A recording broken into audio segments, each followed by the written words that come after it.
Welcome friends to this research seminar on great supply chain shift from China in a new Trump era, India's prospects. And I'm very happy to welcome uh, my very old friend Ganeshan Vegnaraja uh, and the three eminent discussants, Pritam Banerjee, Amitabh Batra, and Sanjay, our own colleague, and all of you. So that, let me just say a few words to set the context. I think when the Trump presidency, the first presidency started, there was this trade war which was already happening in some ways between US and China, but was accelerated or pushed very aggressively by Trump as president of United States in the way that they started imposing tariffs on China, and the message was loud and clear that the he didn't like the imports from China, and that meant that companies which were having production bases in China to export to United States had to shift to other countries. A lot of shift took place to countries like Vietnam, Mexico, among others. India also, I mean, we thought we would benefit from that trend. And that trend, incidentally, was continued to the Democratic presidency following Mr. Trump, President Biden. He actually continued the same policy, did not aggravate it further, but did not bring it down either. So that trade war situation continued. The other thing Trump time happened was that the WTO and multilateralism of in the trade policy came under attack. They refused to allow the appellate body of or the court of WTO to function. They stopped nominating the members or the judges to that. So multilateralism in trade policy was put on the back burner, and the trade war, bilateral trade war of sorts, started, and that continued since then. And EU has followed those kind of policies very closely in the same playbook. So the US does something, EU also follows by a lag of few months. And so there has been this shift of supply chains away from China. So parts of it have gone to Vietnam, to other countries, including Mexico, which had a free trade agreement with the United States. And now, there is another presidency of Mr. Trump, and this trend is going to be aggravated. So in the first round, we were hoping that in some of this shift will benefit India. It did benefit to some extent, in the sense that India is now the second largest base for making iPhones by Apple. So that is a result of this shift. But much more of that did not happen. And in fact, Vietnam became a bigger beneficiary than India. But now I think Vietnam, because it is a country of just 30 million workforce or labor market, it has limitations in supporting a major shift of global supply chains, and so it's getting saturated very quickly. And wages, what I am hearing is that wages are rising very sharply there, and so then hopefully it is now India's opportunity, but we do not know. I mean, this is this kind of a scenario which is changing on a day-to-day basis with this new Trump presidency, which began only last month. And we are not even 30 days from the swearing in of Mr. Trump as President of United States. And our Prime Minister is very much in Washington, D.C. Today, probably summit is happening, and tonight, summit is happening, and we will hear about what came out of it. So that is a context and a lot of speculation all around. And some of our speakers of today have been writing and speculating about it. And Ganesh has been writing about that. Amita has a column in Business Standard where she has been writing about that. Pritam is very deeply involved in policy discussions with the Ministry of Commerce as a head of Center for WTO Studies. And Sanjay, uh, you know, brings some sort of insights into this from his role at the Deloitte, India, where he has worked for 10 years after serving in the government of India for many, several decades, decades, or two decades, including in the Ministry of Commerce. So I think we have a very topical theme to discuss, and we have very knowledgeable, insightful, speakers. So with that, I want to turn to Ganeshan. Welcome, Ganesh, to ISID. Although we have been friends for more than four decades, from the time when I was at UNU Merit and he was doing his PhD in Oxford. So since then we know each other, and then he joined ADB Institute, and he was in UNSCAP, and so we have had many opportunities of working together in different phases of our lives. So he was here, and I immediately thought of inviting him to come to the institute and give a seminar.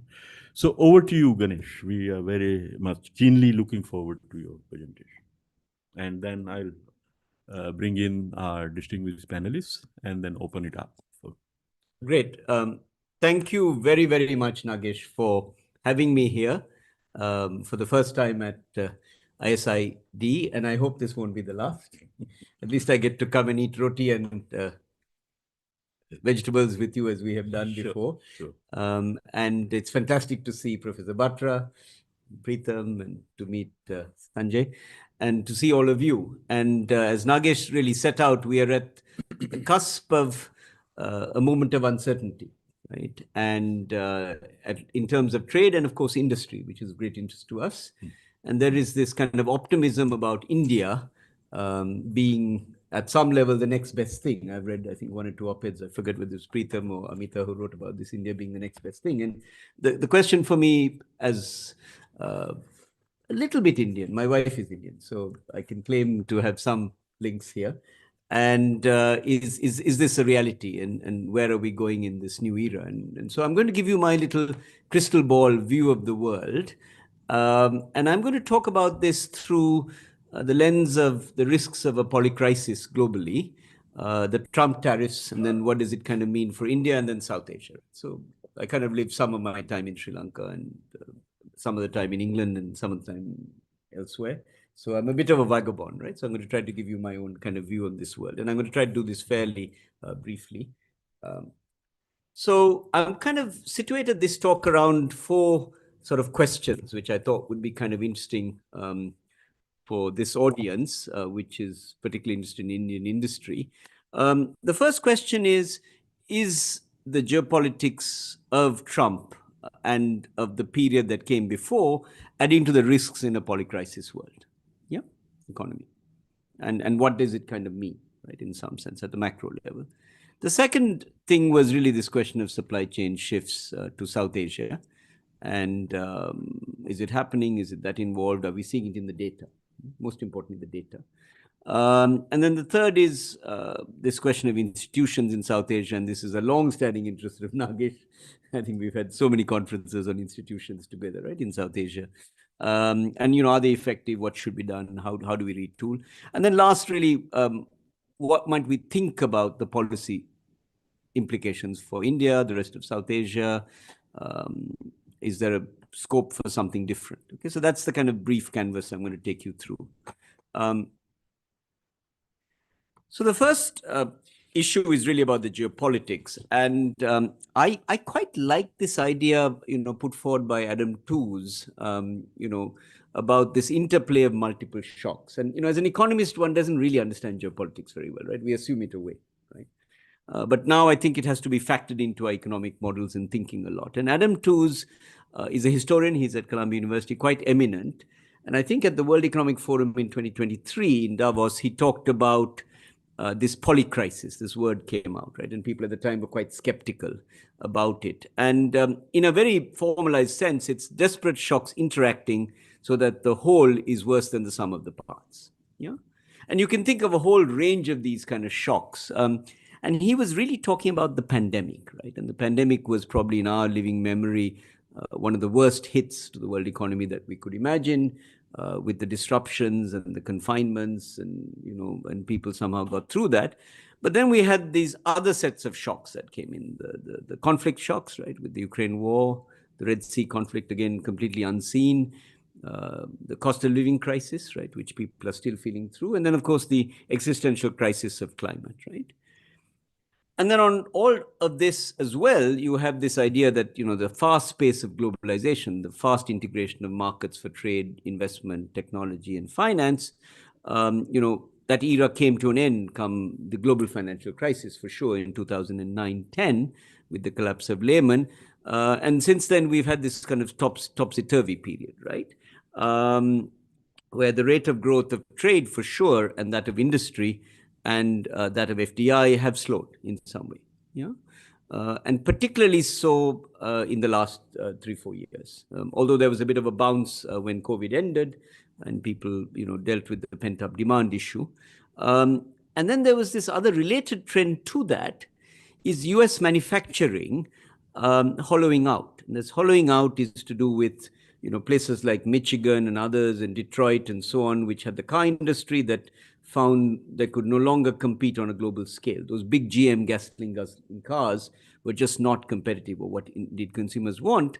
And some of the issues around that was put on China, right? And Chinese manufacturing, which has scale advantage, right? Factories that are larger than anybody else has anywhere else, 10,000 worker factories, one phenomenon. The other is all the subsidies and industrial assistance that is given to companies there, right? And when China joined the World Trade Organization, there is a set of rules around global trade, but there is the sense that because it's a non-market economy, it's not following those rules, right? So you have this big player in a system that's supposed to integrate and absorb it, that somehow doesn't play by the rules in which it does. And then I think the number of disputes that China brought against other countries was probably amongst the highest in the World Trade Organization. So there is a very interesting storyline around that, right?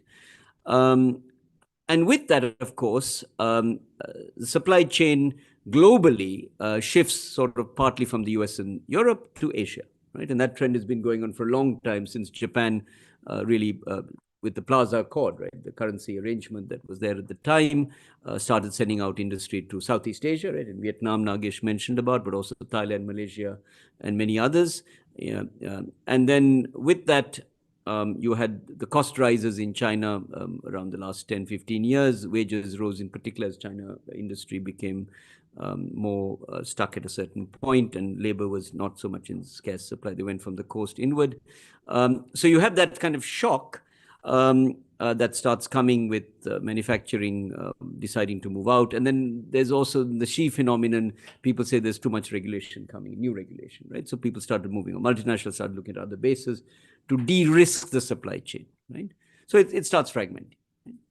And then, of course, you have artificial intelligence, right, which is the game changer of the last few years, which means that you don't even need many people to do this. And if you add automation along with AI, you have big disruptive changes that happen, right? And then you add artificial printing on top of that, and you have this sort of confluence of the way industry may move in a completely different way, right? So that set of shocks, I think, is understood. And we have this phenomenon, particularly in industrial countries, with jobs being under threat, with there's all sorts of new types of protection. And people decided, okay, in certain Western countries, the World Trade Organization itself is not really a conducive phenomenon for their industrialization. So that's the second set of shocks.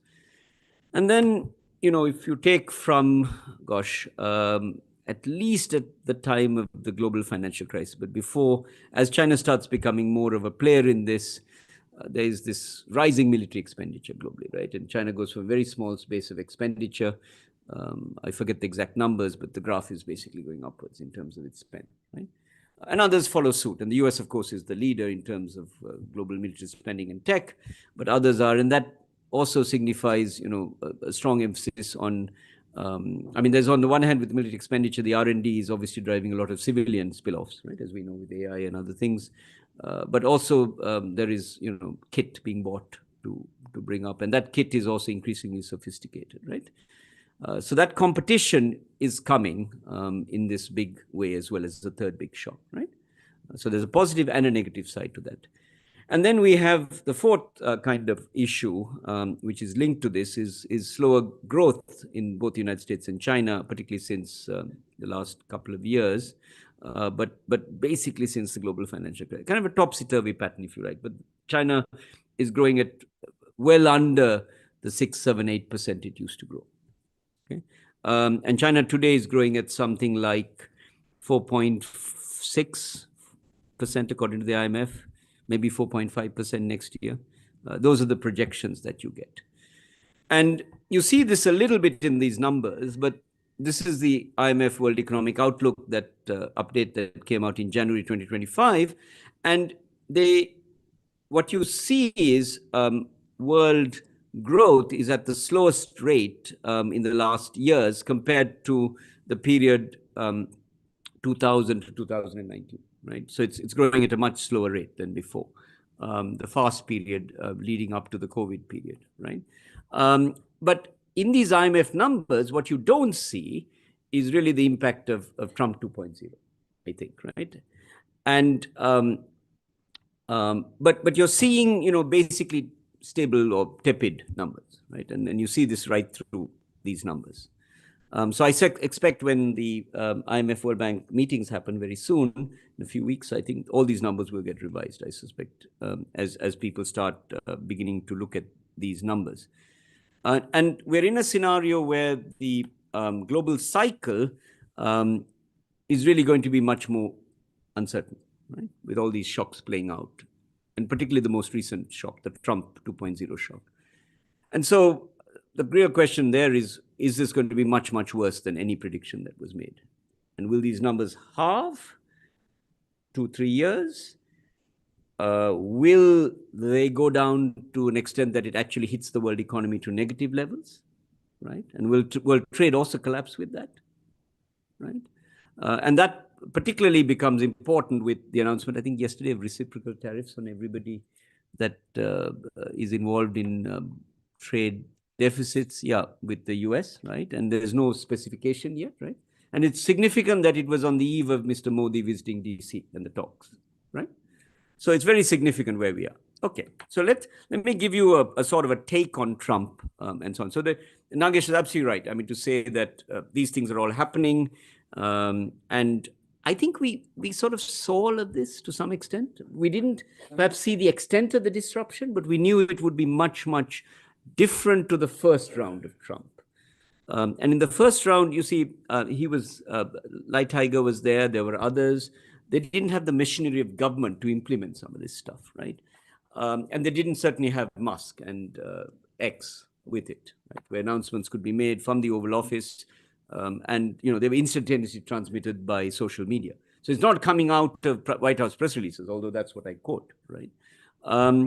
And there are two elements to these tariffs. One is the country-specific tariffs, and then there's the generalized tariffs on all surplus countries. And both of these have sort of been announced right now. The implementation will take some time. And certainly, Canada, Mexico, and China are very much in the sights, but everybody else is in the sights, right? And we'll have to see what the Modi talks come out in. And China has, of course, started retaliating with rare earths and tariffs on cars and farm equipment and energy and so on like this. Right? So I think my own view, thank you, is really that with something like Geeta Gopinath and the rest of them, I'm going to say, look, it's too early to say what the effects are going to be. Because there are at least 4 factors that come into play, right? The first is what is the response of trading partners? Will the European Union, if the Trump tariffs start to bite on exports of the EU into the US, will they suddenly put reciprocal tariffs the other way around? So that's the first kind of point, right? Second, how do firms, consumers, and markets react, right? Now, what happens to the dollar? That's going to be a big determinant of a lot of this. Because the dollar starts being in a very volatile scenario, maybe he will roll off some of the tariffs coming into effect. So that's a second big unknown, right? The third is, what is the pattern of evolution? Where do we go? Do we end up with 100% tariffs on China? What does that mean? China can probably bear 25 to 30%, right? And they can still probably have something of an advantage, particularly if they automate, as we think they are, on these large factories, right? But if it's 100%, is that the point? Is that the tipping point, right? So that becomes a very important factor. And then do we, in addition to tariffs, put in quantitative restrictions and NTMs and so on? And you remember during the Japan emergence back in the 80s and so on, I remember France was very clever. They put these quotas, and then they said there was one customs point at which Japan could import into France. And that was in Marseille, and it was a hopeless small customs station. So there was a queuing up of ships for the VCRs that came. Yeah? Now, do we get to that point? We just don't know, right? So how the evolution of not just tariffs, but the structural protection comes in also is playing, right? And then there's the whole trade dependence issue, right? I mean, not every country is dependent on the US or much. Probably a dependency of above 50% makes you vulnerable, very vulnerable. So, Colombian example was a very good one. Trump put tariffs. You're a drug exporter, you are an illegal migrant exporter, we'll dump tariffs. The Colombian president said, I'm going to retaliate. And within a couple of days, somebody told him, excuse me, most of our coffee goes to the US. If you put these things in this thing, you lose your coffee sector, right? So the trade dependence really matters. And there is a moot point that China is not that dependent on the US anymore. Right. So these are what the data has to come. Now, there is some analysis that has come out from the DC Tax Foundation and the Peterson Institute, which talks about this first round country-specific tariffs. And essentially they're saying US GDP will take a hit, right? And there'll be these tax rises on people. And the average tax rate may go up for the average American household by $800 to $1,200. That's the kind of numbers that are coming. And the US may lose jobs between 200 and 300,000 jobs. And these are kind of equilibrium to equilibrium effects, right? So we don't know what the transition will look like. We don't know what the pathway is going to be. So the first wave of studies are saying this stuff is going to have a hit. On the other hand, I've seen some other numbers that say that the revenue by putting these things, the revenue for the US will be $100 billion excess number. And then the argument that Trump and his cohort claim is that with this big revenue, we're going to fund all this high-tech stuff, and we're going to do all this amazing stuff in US industry. And by the way, we're going to have all these savings from the DOGE, the DOGE, which cuts government to the bone, and we're going to invest it all in these AI and robots and all these things, which are going to give us huge gains, right? And we're going to bring lots of manufacturing back. So the studies that are coming out are coming with the negative impact, but there's the other people who are making that argument. And I'm sure we'll see Heritage and others writing papers that show there are these big gains. So we won't know what the impacts are. But what we can say is that this Trump shock will be at least disruptive of supply chains for sure. Right? These things were built up over years and years and years, and they're highly sophisticated. And you put tariffs, as we know from Economics 101, it's going to affect not just the final product, but also all the intermediates. And it will mean rising business costs. Right? And it will certainly slow global trade and disrupt growth, right? And raise inflation. I mean, these things are pretty much standard 101, right? But we just don't know what the extent that would be and whether this will tip the world into a recession or not. And depending on the talks in Washington today, between Mr. Modi and Mr. Trump, we will understand better what kind of deal or carve-out there may be for, say, India, and what adjustment there may be, and will this become an opportunity for a latecomer like India into this game, right?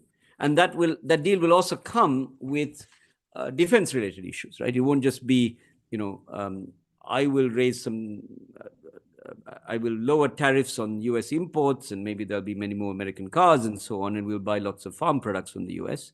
But it will also come with, we may buy F-35s, for instance, and we might buy US missiles, we might buy other things, and that may come. It may also come with, there will be much less barriers, or there will be preferential treatment of US investors in India, right?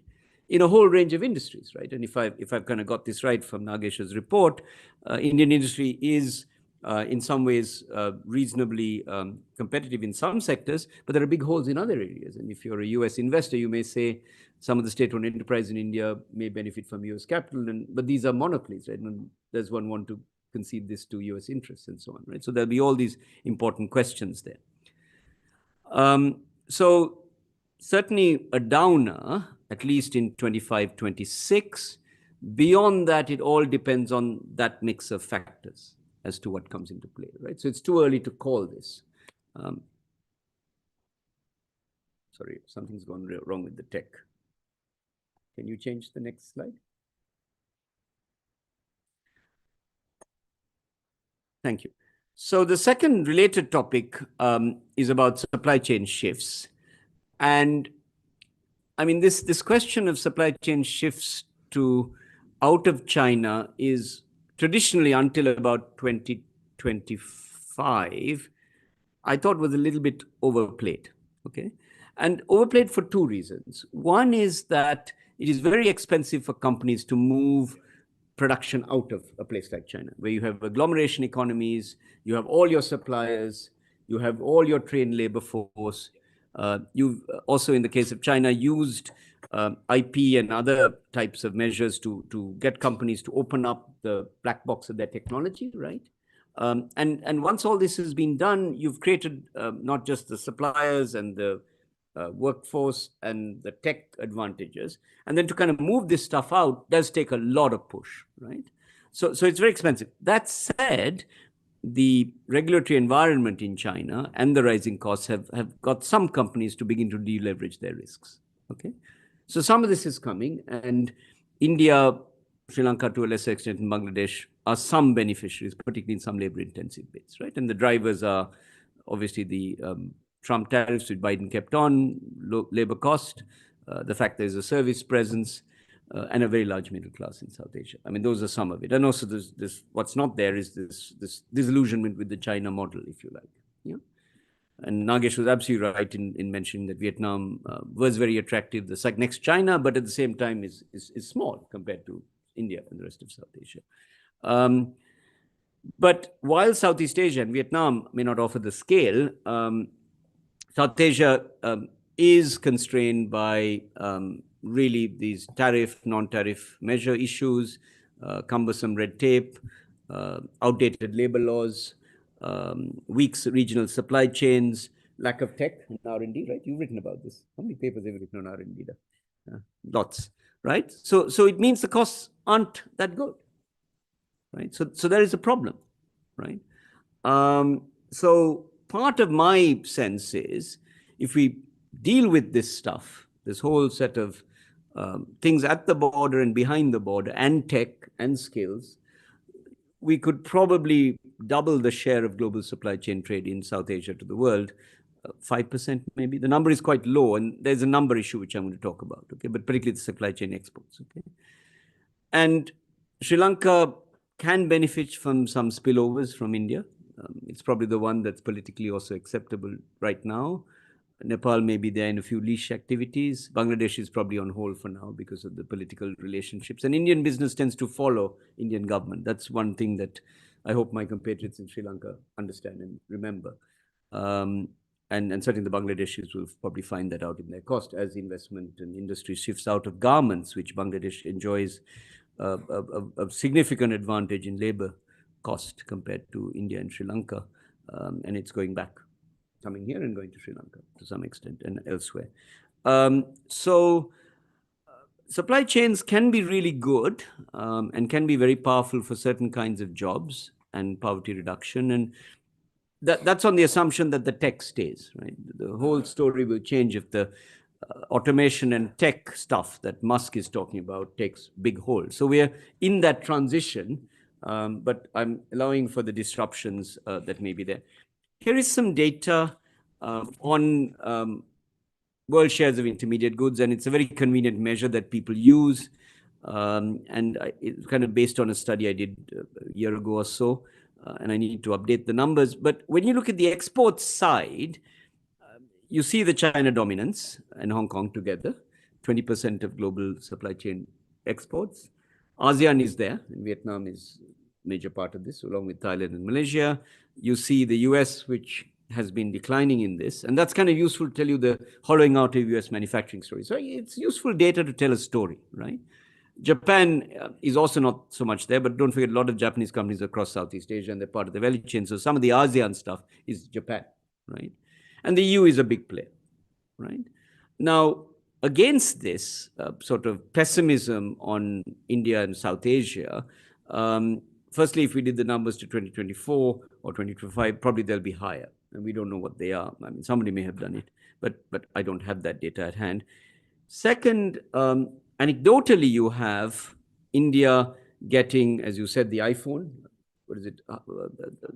Quite a bit of the iPhone is going to be made in India, 25% by 2030 or something. The Mercedes has moved the latest model of their electric car, the SQS, to Pune. And they normally take a cycle of 7 years, right? Now, I guess something of that to move a product at that maturity, but it's come in year 2. So that's an example, right? Another example we're seeing. Foxconn has come, right, in terms of Apple with a lot of the supply base. And I think there are attempts to bring Tesla here and producing this electric car at $25,000, both in India and in Mexico, right? So we are seeing anecdotal evidence on the ground. It's not quite translating into this, but you see it on the import side. If you take the import of intermediate goods, India is the 5th largest player in the world, right? So you're beginning to see some of that excitement in terms of the investment coming on the import side, right? So in the years to come, I'm giving this conservative figure for South Asia, 5%. Yeah. The third kind of question is about this regional institution part of the piece, is that, you know, global rules under the World Trade Organization have been pretty weak over the last few years, and now this organization will face an existential crisis. Already the negotiating function with the collapse of the Doha round was dead. The dispute settle mechanism, gold standard and so on, people who argue in favor of this, has a problem with the appointment of appellate judges, which the US under the Biden administration didn't also get them appointed. And I wouldn't be surprised if Trump decides to withdraw from the World Trade Organization altogether, particularly with China wanting to bring a WTO complaint against it, right, and so on and so forth. So if this becomes a center for China and others, he may just withdraw, in which case he can ignore that. Yeah. So that is in a difficult position. South Asian countries have been joining the FTA bandwagon. India concluded a very good agreement with Australia, and also one with the UAE. There is the ongoing talks with the EU and also the UK. And this helps to reduce barriers, right, with at least important players and include regional-based trade. Alongside this, we have this plethora of regional organizations, many alphabetic things, but they all suffer from problems, all sorts of problems. Lack of delegated powers compared to ASEAN, inertia, lack of interest nationally in these institutions, severe under-resourcing, right? Tiny budgets, a couple of $1 million maybe if you're lucky, a few people. You probably have more capacity in this room than any of these organizations has, right? And that's really very sad when you think about it, right?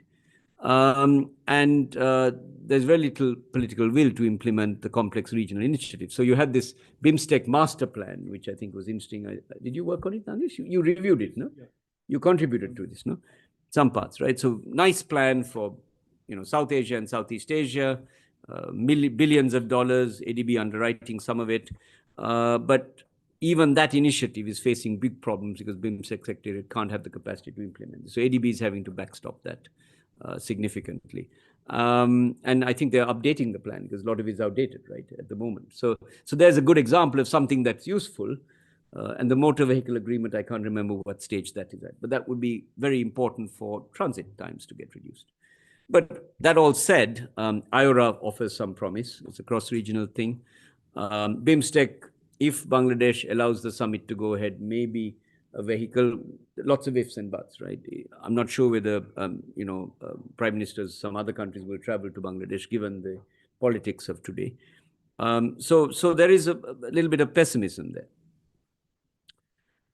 So now let me get to the last bit, which is really about what do we do about this scenario we're in.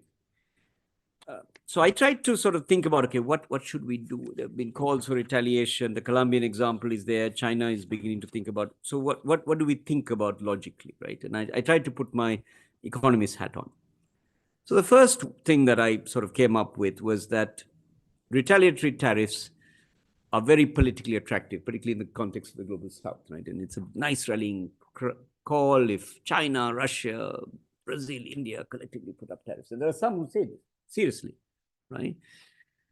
But I'm led to my bias a little bit saying this could cause self-harm, right? Because this will reverse the outward orientation in many countries, and what little is left to the globalization forces of open trade and markets.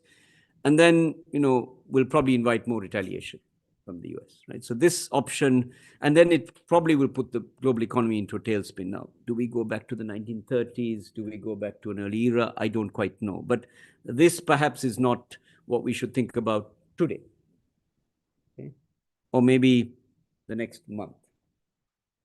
So then we're left with this alternative approach, right? So what do we think? And there are different levels of this. And I think of options, at least along three lines. The first is this kind of quiet, below-the-radar diplomacy with the US, right? On dealing with not just import tariffs, but also bilateral irritants, right? At least what we can think of. And the irritants, I think, are pretty clear. One is the issue of illegal immigrants. And I think, was it 70,000 Indians or something, maybe there in the US? 80,000 in the US. 18, okay, 18,000.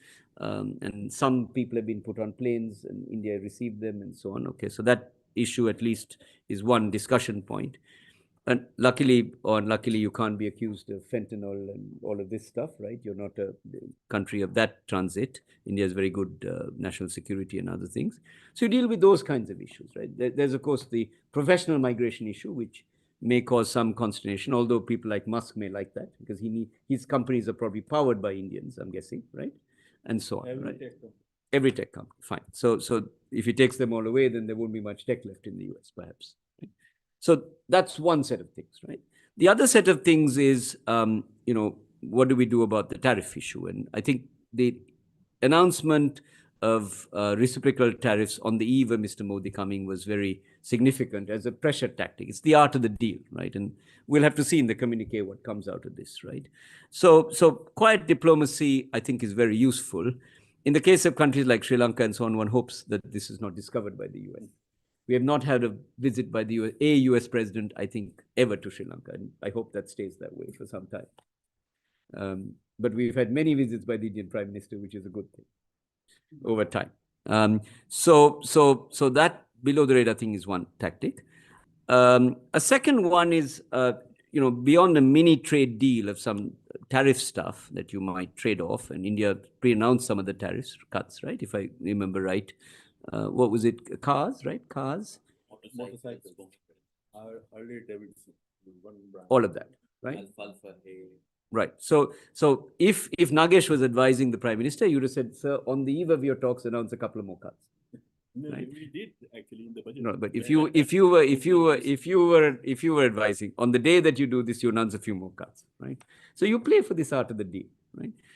So India is already doing. Now, can we go from that set of announcements and a little bit of showmanship, showpersonship, to some kind of deep FTA and what's involved? And that's much more tricky, right? Because there will be a whole question of bilateral investment treaties and investor protections. What happens to that story, right? The IP dimension, which is very complicated, and US drug companies don't like the generic drug policy here. issue of labor, right? Very complicated, right? Agriculture, even more complicated given India's stance in the World Trade Organization, right? And big US farming interests.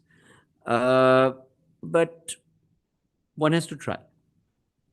So I think an India-US trade discussion is important on a comprehensive range. And of course, services, where India has a big advantage. And Preetam reminded me of this a couple of days ago. Services are where India has a huge advantage. And that obviously has to come into the mix, right? But then there'll be also issues around, lawyers. Can US lawyers work here and so on, right? So, it's one of these very complex conversations, and one may want to do the deep integration, okay? The third aspect of this is, if these two don't work, we have to think of coordinated responses while talking, right? And so that really involves, hastening the EU FTA, and there are lots of issues which you all know much more than me.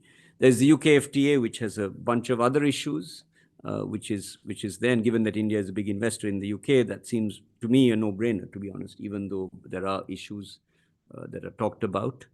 And then on top of that, you've got there's one joint China with making a complaint to the World Trade Organization. And will that be useful as a gimmick but not result in anything, and US withdrawal, and then that organization goes into moribund status, just as the World Health Organization has done. And then there is probably the real hit, where some people are beginning to look at this, is loosening IP protection for US companies in tech, and that hurts Musk, that hurts others.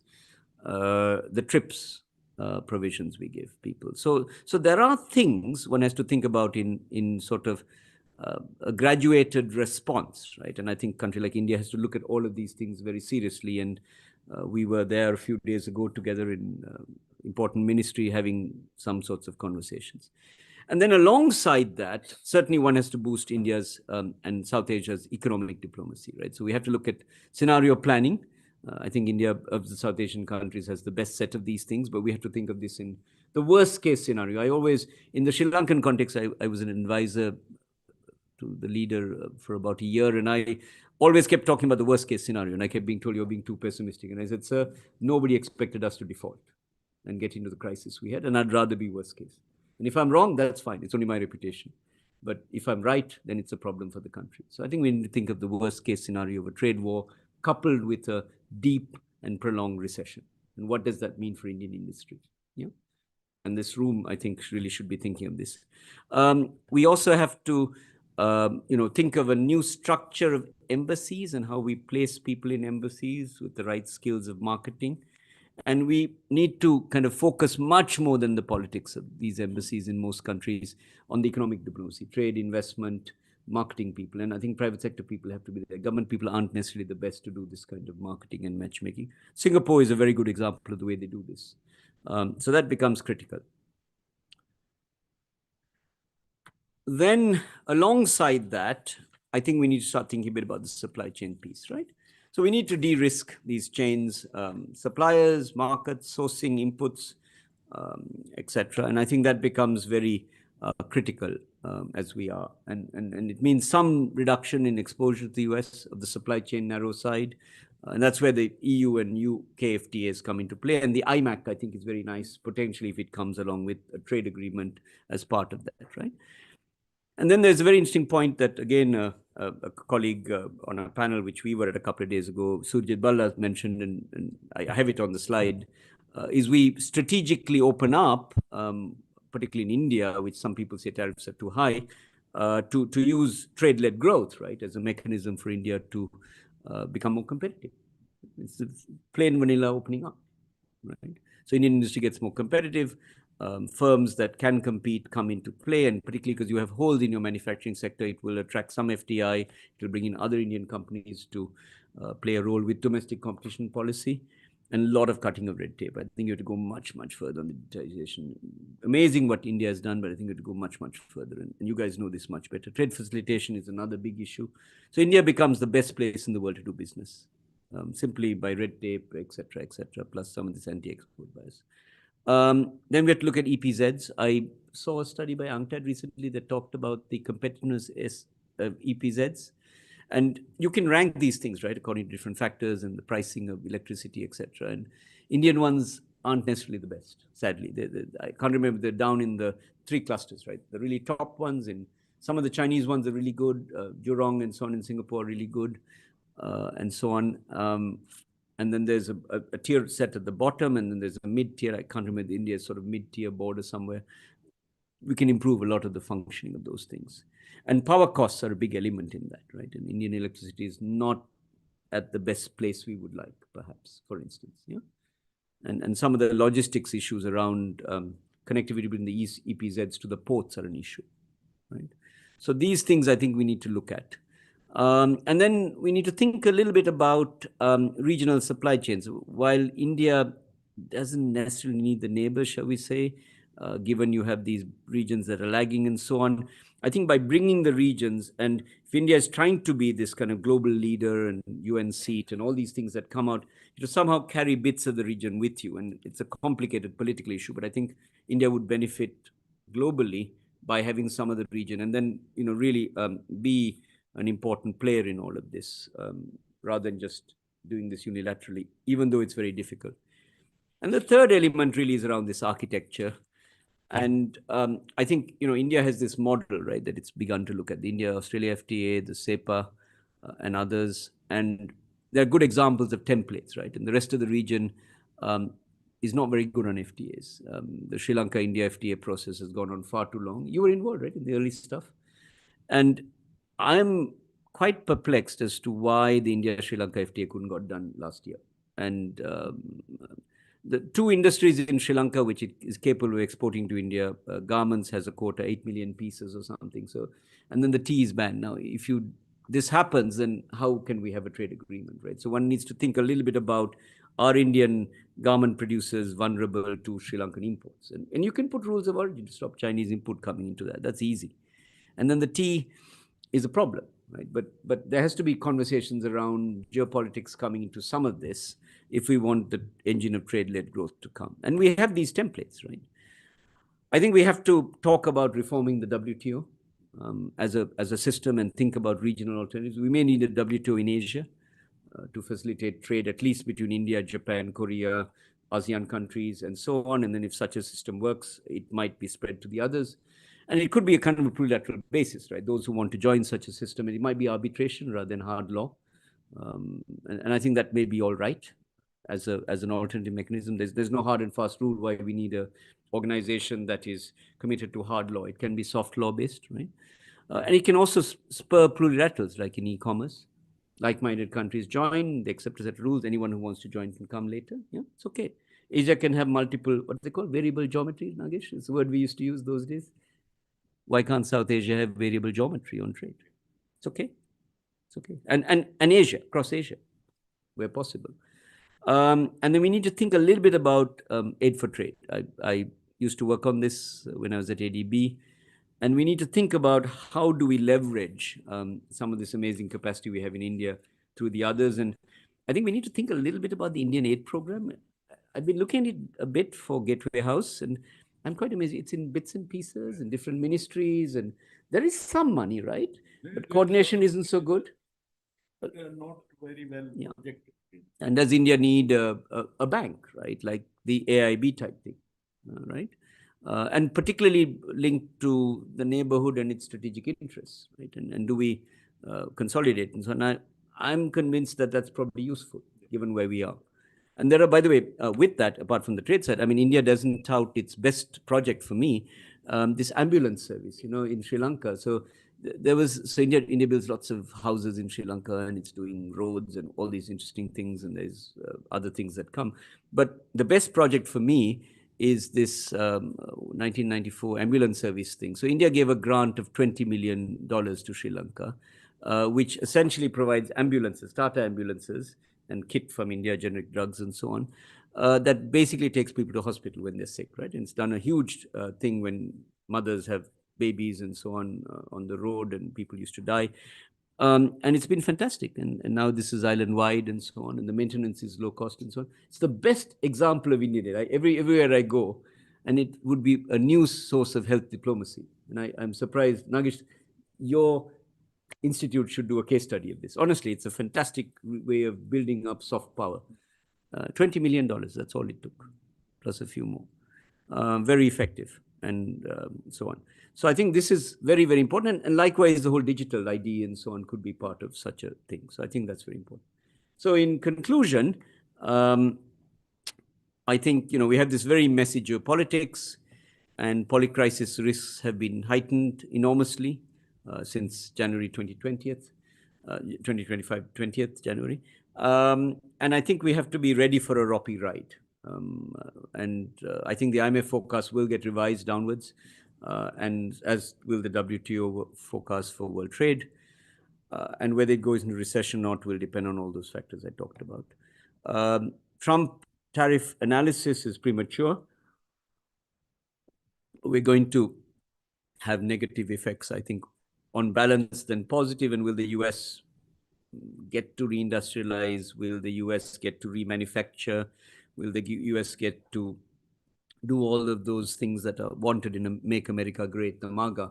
We'll have to see. In 4 years, we should meet again and have a look and see what happened. I hope Nagesh will invite me back. And then instead of these tariffs, I think we need to pursue quiet diplomacy while having this range of options, and certainly making our industries much more competitive. And I think in the Industrial Development Report you all have just done, this is a major theme, right, if I'm right, of how Indian industry becomes competitive. And there are, of course, these opportunities for South Asia, right? Even though the 2% or whatever the number we get today in supply chains is low, IMAC and the India EU FTA is there. There's the UK one, and these will be helpful to India. South Asia can be important as a significant service exporter. We need to think about regionalism in South Asia and multilateral things, right? And India, I think, can do well by working with neighbors, and hopefully India, Sri Lanka can be a model. And very last, this stuff is based on current events, but also a few studies. The study which Preetham and I were at were study that the think tank that I'm linked to here, Gateway House, we're doing something on the geopolitics of trade and how it all comes out. And I deliberately delayed the paper because I knew these events would probably be more disruptive. There's some stuff I've done on supply chains and so on. And I sent Nagesh a paper, our favorite subject, firm level. So thank you, Nagesh. I hope this was useful. No, thank you, Ganesh. We can't thank you enough for this very comprehensive and very insightful analysis of where we are today in this whole debate on the supply chain restructuring and where, what kind of steps could we take to address some of the challenges which may be in the pipeline. So with that, let me open it up to our very distinguished panelists and begin with Preetham. Preetham, as you all know, is heading the Center for WTO Studies, which is a think tank of Ministry of Commerce. And we have known each other and worked together for a very long time, including my time in RIS and then CII. He was at CII for many years and now in this new role. So, Preetham, over to you. Thank you, Dr. Kumar, and it's a great pleasure being here in such an august panel, and thank you for having me. And I apologize in advance to Dr. Raja because some of the comments that I'm going to make he has already heard because we were in a panel together on some of the similar issues. For those who were not there, I have about 7 to 8 minutes. Okay. Thank you. So start with in a lighter vein. When Dr. Raja talks about the crisis in the WTO, I think about our center, which is named after the WTO. So we are often a joke amongst ourselves, should we go for a change of nomenclature for our center? But that apart, I'll start with, I'm sure many of you might have already seen the joint statement that came out today morning from the Ministry of External Affairs. It's a joint statement post the initial meeting between Honorable Prime Minister Mr. Modi and President Trump. And it talks about, both individuals are good at coming up with good acronyms. So they've come up with something called Compact. And compact has three elements. The first element is defense. And as Dr. Vegnaraja rightly pointed out, defense is actually a critical part of the economic relationship and will drive some of it. Let's not forget that defense has deep linkages with industry as well as technology transfer. And I'll come to that in a second. The second part is a BTA or a bilateral trade agreement. Now, as again, Dr. Vignaraja I think very correctly diagnosed that the announcements were timed in a manner that India will be agreeable to a BTA because, generally speaking, President Trump's likes to do bilateral deals which are favorable to the United States. But in this case, it might not be completely against India's interests as well, because we are now moving to a global economy where a lot of the old certainties have gone in terms of the rules. The third part is a technology bit. There is something called trust, another acronym, and that basically talks about the export control regimes, which is both important for defense, but also important for emerging industries such as chips, AI-based chips, etc. So all of the it's now very at a very 10,000 feet level. We will probably get more details down the line, but everything that Dr. Vignaraja talked about is on the table right now. I think in terms of understanding where we are going, there are two individuals whose writings, comments, discussions are important to follow. One, of course, Dr. Vignaraja mentioned, Mr. Lighthizer, and he has a very interesting book called No Trade is Free. And I think that book really traces out the philosophy that he follows. And essentially, it's a transactional philosophy. It does not believe in the global trading system. It basically says that Uruguay round, I mean, forget everything else. He says Uruguay round was a huge mistake. He says NAFTA was a huge mistake, and now it's time to walk it back. The other gentleman is Mr. Navarro, who is now serving as the senior counselor for trade and manufacturing to the President of the United States. And Mr. Navarro is very big on industrial policy, and that's why he has the title manufacturing and trade. And so I think we are in for a situation where you will see industrial policy. By the way, one of the most interesting things that we have seen in the last 6 to 7 years, and this crisis has been in the making for a long time, and China was the elephant in the room, as has been pointed out, is that for the first time in known economic history, typically aggressive industrial policy was the prerogative of the what we call the late industrializer. If you look last 200 years, UK or England was the vanguard, and the French and the Germans followed, the US followed them, the Japanese followed. So that was the sequence. But for the last 7 or 8 years, what we have seen is the three economies that dominate manufacturing. Between them, combined share of close to 70% of global manufacturing output: China, European Union, and the United States. They're the three biggest and most aggressive industrial policy users. So that's also a very different world than we have previously known.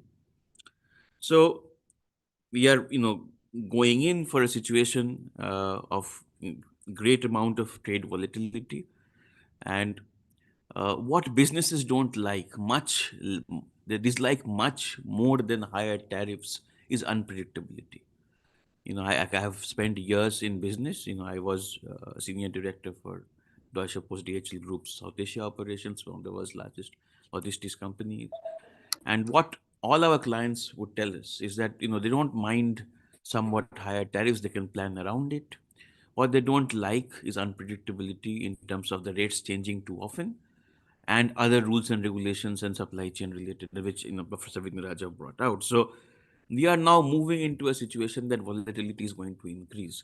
So countries that will be able to manage this volatility the best are best situated to handle this. I disagree with Professor Vignaraja on one thing. Coming from an operations background, it's very easy to move factories today. Unlike 20 years ago. I have when I was in business, I've moved factories from China to Vietnam, from Vietnam to India in matter of 5 to 6 weeks. You can move that entire equipment out as long as you have everything that you need. And that's the slide 4D, which is, I think, the critical one, the doing business one. And I'll come to that later on.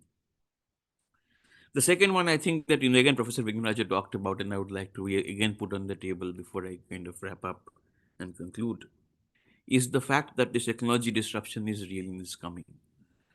If you look at both services tasks and manufacturing tasks, they have lots of evidence in the empirical literature that in the West, at least in the developed world, you have had what they call the hollowing out of the middle, in the sense that for the last 20-25 years, if you look at the data, you have growth in highly skilled jobs. Of course, the delta is much smaller in terms of absolute numbers, and the salaries have really gone up. The average wages have really gone up, and you have a lot of huge numbers of jobs coming up in the low end services or very low end manufacturing, but the wage increases are very, very minimal, sometimes doesn't even match inflation. So you have real wages in fact declining, and the middle jobs that were the drivers of the middle class really start declining in absolute numbers, and some of that will of course play off in India as well.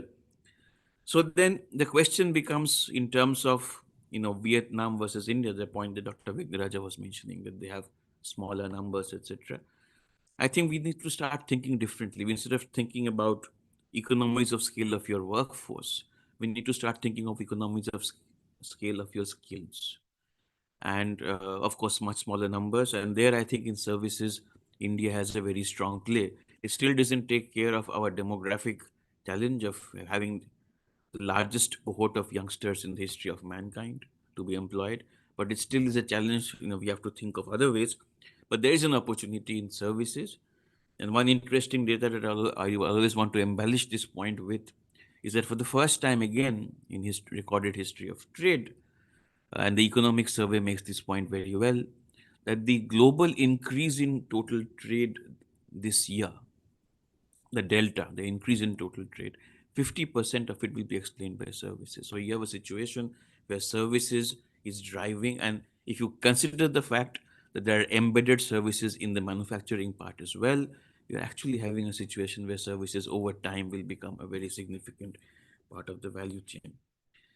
And I think there is a huge opportunity in the regional terms, because talent is something that our firms will look for, and it already does. I mean, I don't know if, I'm sure Professor Vignaraja knows, for whatever reason, and I look to you, sir, to explain this. Sri Lanka produces some of the world's best chartered accountants and accountants in general, and they have a huge cluster of that in that country. And people do invest to get that talent, and there will be such leakages that will build up. But I'm a little bit more skeptical about in Indian investment and Indian linkages in the region per se.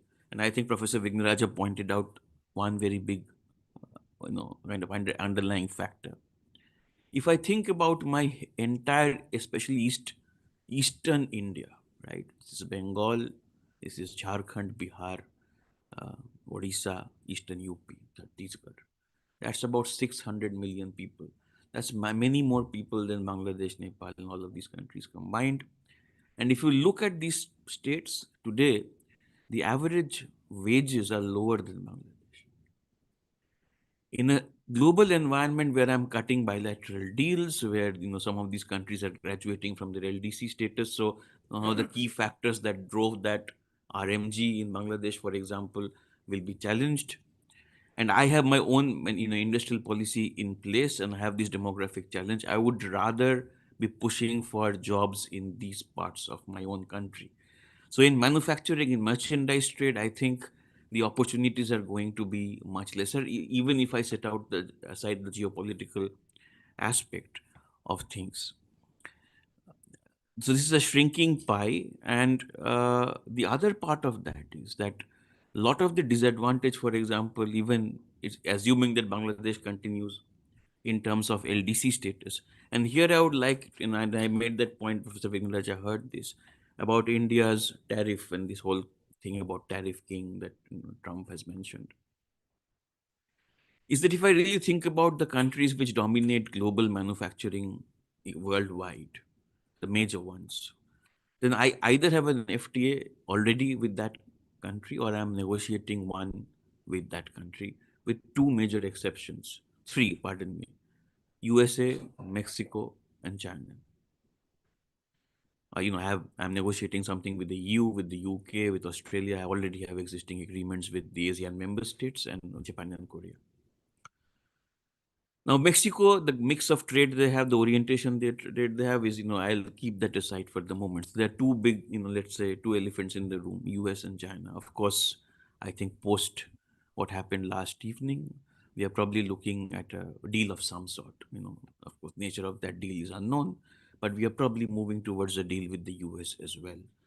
We don't want a deal with the Chinese. And I know and perhaps with good reason. It's a large non-market economy, and every country is today concerned. So, given that situation, actually, my tariffs in the next 4-5 years will be zero, vis-a-vis almost every major industrial player. So that's not a concern. The bigger concern really is what the slide 4B, right? So if I take out the customs duties part in that 4B list, everything, my entire ecosystem of transaction cost, why factories don't want to move to India today, why we are not a natural candidate when it comes to efficiency seeking investment as opposed to market seeking. I'm a large market. And that is an excellent advantage that I have. I have 300 million plus growing middle class consumers. That's an attraction for people to invest in my country. But despite that attraction, I'm pulling far below my weight when it comes to attracting FDI in a lot of the manufacturing chains because of high transaction costs. And even bigger reason, if you talk to industry, is policy uncertainty. So if we can take care of these two issues, and I'll not go through the laundry list, I think it was there very nicely summarized in Professor Vignaraja's slide, I think we stand a much greater chance. So finally, to close, if I have to talk about then what is it for the regional bit of it, what is it that we can do regionally? I think first, we already have I'll not say it's a deep agreement, but somewhat deep agreement in the SAFTA. Now, deepening of the SAFTA is out of question. And I know, let's be very frank. I mean, I have a Western neighbor who's part of SAFTA, and that's it's a dead horse. I mean, sorry if I'm sounding insensitive, but it is a dead horse. So we had helps from the BIMSTEC, and I think rightly pointed out there are institutional challenges, and we have not moved forward. But the low-hanging fruit also we are not doing. And I like to take the example of the BBI and motor vehicles agreement because I was part of the advisory committee, etc., that was looking into that whole piece. Now, as Professor Vignaraja pointed out, it's a very, something that is so logical that probably nobody should ever oppose to it. Basically, what the agreement does is it says that vehicles from one, BBIN member state can cross over under certain rules and controls, of course, in the territory of the other. Now, from a logistics point of view, and those of you who have followed it, India's most important land border, which is the Benapole-Petrapole land border between India and Bangladesh, has the unfortunate distinction of having been ranked as the worst land port for 2 decades in the world. One of the reasons behind that is that in land borders, unlike sea or air borders, that have complete end-to-end throughput. What comes in goes through. So if you have capacity constraints on either side, you clog up the whole thing. Second, would be that you would need to have as little as it as done in the border itself, because then you clog up the system. Now, the idea was that a truck will go through instead of stopping transshipment checks, inspections, all of that. Now, that didn't happen, which is also a huge problem for Bangladesh if you really think about it, because if Bangladesh has to export to European Union, their shortest and cheapest access to a port, which will give them a good connection to the European markets, is not Chittagong, but Mundra or JNPT, which is what happens. Trucks actually take RMG to our western ports and it gets onto a ship over there. The reason why it didn't happen is that the agreement was designed poorly. And I'm illustrating this as an example of where things go wrong. So instead of doing just the cargo bit and what we call scheduled passenger transport, which is buses, it was front loaded with passenger, unscheduled passenger vehicles, things like taxis. Which, if you are from Nepal and somebody comes and tells you that I get 2 million tourists a year from India and they fly into my country and use taxis here, But you know what I'm going to do? I'm going to now allow Indian taxis to come in. You kill the agreement right away. You're hitting a country's existential economic existence. So things were not thought through. And this is typically what happens. So we really need to go, into the details, maybe look at a few agreements which are about connectivity. Some of them will suffer from political uncertainty, like the BIMSTEC, with Myanmar, the situation is suffering from the trilateral highway, it's still behind schedule. But even within those constraints, I think there's enough that can be done on services where we look at the talent ecosystem and on linking existing supply chains through interventions such as the BBN Motor Vehicles Agreement. And I fully agree that that's kind of think small but do that small thing greatly is the way forward. So I'll end there. Thank you very much. Thank you, Preetham, for putting on the table some very interesting and insightful thoughts from Indian perspective, and some of the issues that you've raised are all very much needed to be discussed. So, and we will, of course, have a discussion on all of these issues being put on the table. But let me now turn to our next panelist, Amita Batra, Professor Amita Batra. So she has been on the faculty of JNU and teaching international economics and trade, and she writes a very influential column in Business Standard, as we all know. So, and she has been reflecting on some of these issues that are being discussed in this seminar today. So, over to you, Amit. Thank you.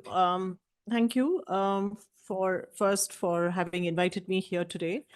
This is my first visit to ISID, and so thank you again for that, for giving me the opportunity, not just to be here for the first time, but also because this is one of my, as Dr. Kumar said, an issue that I've been kind of reflecting on for a long time now. Thank you also to Dr. Vignaraja for having given that tour de force, I would say, on the issues as far as both trade as well as global value chains, South Asia, reflecting on India and how we can move forward on all of these, also to Preetham for presenting some of the ideas which I think have both surprised me, and I think these are interesting ones which I'd like to comment on also. I think the first aspect that I would like to highlight, is everybody's talked about uncertainty. And yes, it is very true. We are living in a world which is very uncertain, not just in terms of the events that have happened in the last decade, but also now more so because of the kind of policy unpredictability that we are getting into on account of Trump 2.0. Here, I would just want to, I differ from the other, the preceding speakers in saying, kind of putting out this particular thought, that if we look at Trump's executive orders and Trump's actions over the last few days, it hasn't yet been a month, almost a month that he's been there. But I think some of the number of orders that he has passed as far as trade is concerned are fewer than in the other field. He's in fact been much milder than what one would have expected as a trade person, who's expecting a lot of tariffs, to have been imposed right on the first day across the board, products, countries, etc., particularly China.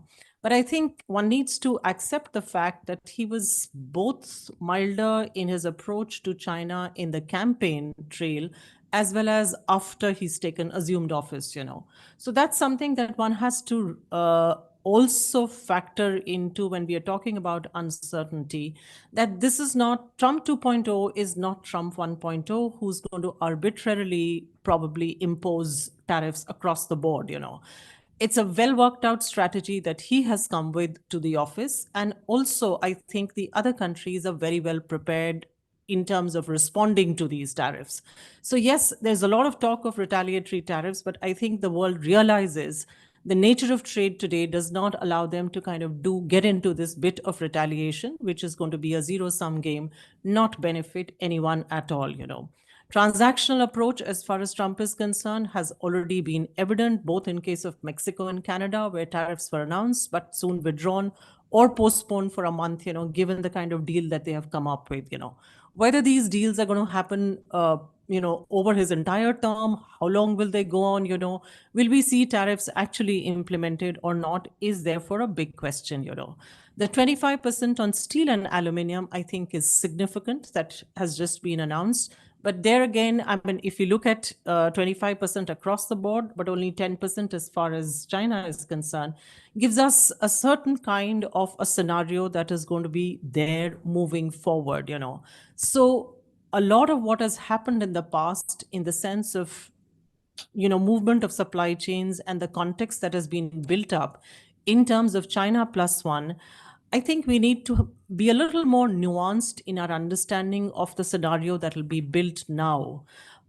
There would be a deal, or there would be a certain approach that China and the US would be moving forward with in bilateral terms, How that deal or that interaction or their agreement moves forward will have an implication for ASEAN economies on the one hand, India on the other, So this is not going to be the China plus one that we have seen in the past, more than a decade now, This is going to be different, and we have to be able to have a trade strategy, or rather, I would say, a strategic trade policy that is able to respond to these changes that would happen, quickly over the period that Trump is going to be there, but maybe the repercussions of that are going to be seen even after, So our preparation, I think, needs to be more than just being on the same lines as we have been doing in the past, thinking that China plus one, the shifts will happen to India. India is an attractive opportunity, Two, yes, I agree that India is a very attractive opportunity. The geopolitics of, how it has shaped in the last few years makes India attractive. There's a lot of interest in India. India has been one of the fastest growing economy, in fact, performing very well with stable macro fundamentals in comparison with many of its peer group economies, But as far as trade policy is concerned, I think we need to also accept the fact that apart from what Preetham highlighted, in terms of transaction costs, I think the biggest transaction cost is tariffs. You can't deny that movement in and out of commodities, particularly when you're talking about inputs, intermediate goods, as Dr. Vignaraja highlighted, which is the core of global value chains, When intermediate goods are crossing multiple borders, the tariffs are what is the first point of facilitation when it comes to incoming inputs, imported inputs, which are absolutely essential if we want to be a part of global value chains. And the second point, I think I'll combine it also with, what Preetham has taken as an assumption, that since we have or we are negotiating FTAs, we will soon be moving to zero tariffs. I don't think this has happened in the past. And I don't think we can just make an assumption that negotiating or being in the process of negotiation will take us to zero tariffs, We have to also accept the fact that we haven't really done deep FTAs so far. Deep FTAs go way beyond tariffs. They move on to other aspects as far as trade integration is concerned, into issues of investment liberalization, investor protection, intellectual property protection, and so on, So I think we need to be far more cognizant of what a deep FTA involves. How are the other economies? If you look at Vietnam, the standard comparison that arises when we talk about India and the GVCs and, integration or making space for India in the China plus one strategy, Vietnam has not just lowered tariffs, but Vietnam has also been able to do other reforms because it has been a part of some of the FTAs with the most developed economies. EU being one, it is a part of CPTPP. Each of these that has helped it lock in reforms domestically, and it has actually done those reforms, whether it be labor, whether it be land reforms, these have been done because it has committed itself to these reforms in these FTAs, So I think there is a certain thing about FTAs, the implications, reforms, tariffs, etc., which India has been we have been slow on that front, We need to gather pace and we need to gather momentum in doing our FTAs. We've done some very recently, where I think I would commend our diplomatic capability in terms of short period over which those FTAs have been accomplished, UAE, Australia, etc. But also we need to know that UAE per se doesn't lead us to getting integrated with value chains. Australia, across the table, so far we've mentioned it as an FTA, but it is not really a full FTA. It is an early harvest deal. There is more to be done. We haven't started negotiations on the detailed phase, really, Investment liberalization chapter, there is hardly anything in that. We talk about promotion, but we need to talk about more if we want to attract investment in the country. So I think there are other aspects that are very, very significant when we are talking about FTAs, when we are talking about transaction costs, as far as trade is concerned, and when we want to really make or build on the opportunity that geopolitics as well as our own economic performance has given us, One more aspect that I'd like to, I think nobody has really mentioned that, that when we talk about uncertainty, in the growing uncertainty, policy uncertainty that Trump 2.0 brings in, we have to realize what we see today, I think, in the newspapers. You see his policies leading to a great FBI sellout, a huge amount of FIIs, who are selling and moving out of the Indian secondary market, the US debt security is becoming more attractive, strengthening of the dollar. What is happening to our currency in contrast, what will be the role of this exchange rate, in a GBC world, in a variable GBC world, I think also needs to be factored in as far as uncertainty is concerned. And my last point, is on what we are in the context of today, in the sense of our prime minister's meeting with Trump, hoping for a deal. And I think what Trump has said, he's saying we'll make some very nice deals, trade deals. I hope that nice means that we'll really get something out of those trade deals. But here I would just want to extend one more caution. A cautious note here, for Trump 2.0, who the moment he comes in, imposes tariffs on Mexico and Canada, both of which are A, friendly economies, B, a part of the upgraded NAFTA, the USMCA. He doesn't hesitate to do that, completely destroying, violating the provisions of the agreements that he has had with these two friendly countries, How much, therefore, can we really trust an agreement that even if it were to come through with Trump, on trade, should we be banking only on that, or should we really be looking for a more risk diversified portfolio, even as far as our trade deals are concerned with other economies in the world? I think I'll stop here. Thank you, Amita, for giving us a perspective which is also very important to be factored in, a more cautious approach, because things are very unpredictable with Mr. Trump, as we all know. So we should really have a plan B for every deal that we go into. So very useful input. We'll come back to all of these different points in the open discussion. But before that, let me turn to our third panelist, Dr. Sanjay Kumar, now a visiting professor at ISID. Yeah, over to you, Sanjay. Thanks, Dr. Nagesh. All the panelists have given many points actually, and it's a really useful. And I start with what Dr. Batra said. And coming to the new Trump era of the title, what has Trump done in the last few days? It started with that I'm going to change everything on the Mexico side and on the Canada side. But did he actually do that? He's put a pause on this.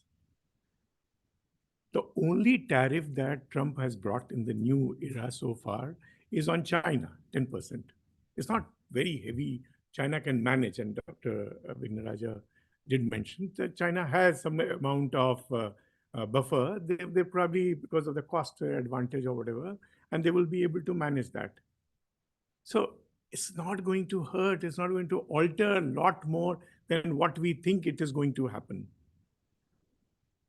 Yeah, the point that was made that Trump probably strategically talked about that reciprocal tariffs will be imposed, but and that probably is a way to browbeat the person in front and say that you better buckle up. And I have been part of the Harley Davidson, negotiation when it happened in 2005-6, and it was not about the Harley Davidson.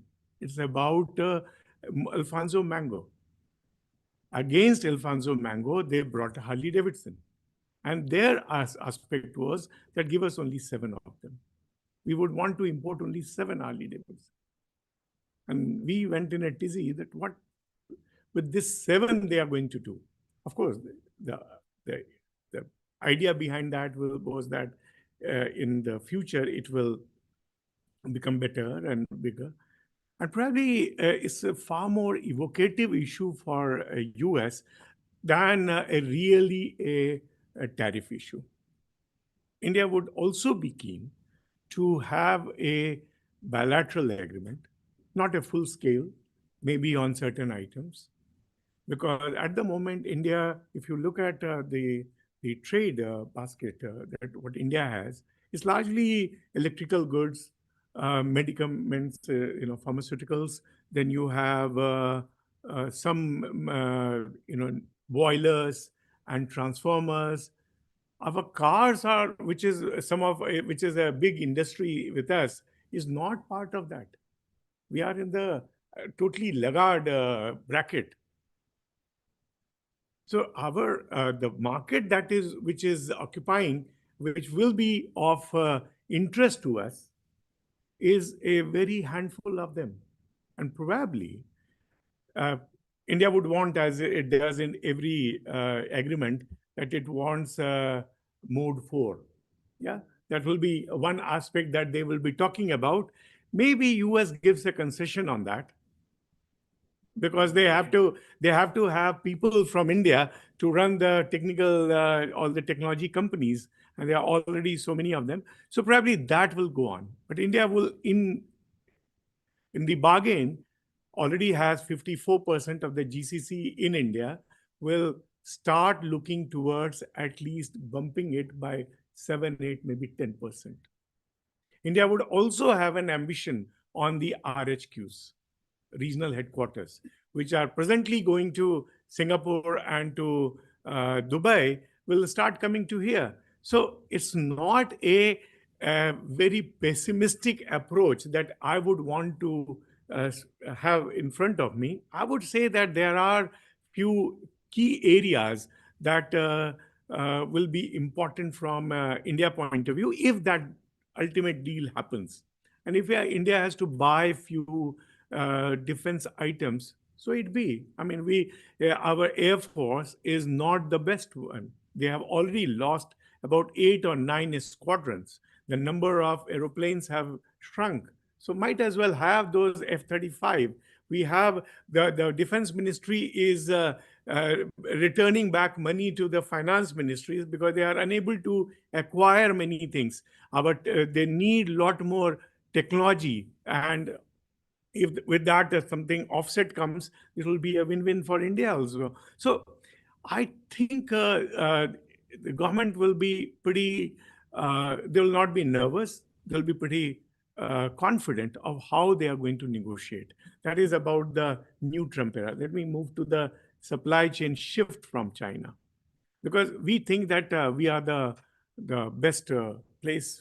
Once people move from China, we'll be here. I just did one small calculation and things. How it has happened if the China is, people are trying to move, and this move has started since last 3-4 years or so. China has lost talking about one sector, rubber tires. China has lost about 20%. Of course, the scales are different, but I'm only talking in the directional terms, 20%. What has India got? India got about 22%. Thailand got about 12%. Indonesia 9%, and Vietnam got 30%.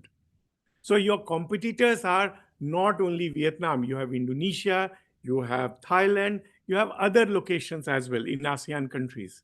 And so the question is that if the supply chain shifts and if China faces certain problems, what is India going to do? What are the India's prospects? And one point I read through Dr. Vignaraja's paper of 2023, which was sent by Dr. Nagesh Kumar. And he brought this point very well that technology is certainly a big advantage with the China. And in the last few years, decades and 2 decades, they have trained their manpower. So their skill sets are far better than what our skill sets are.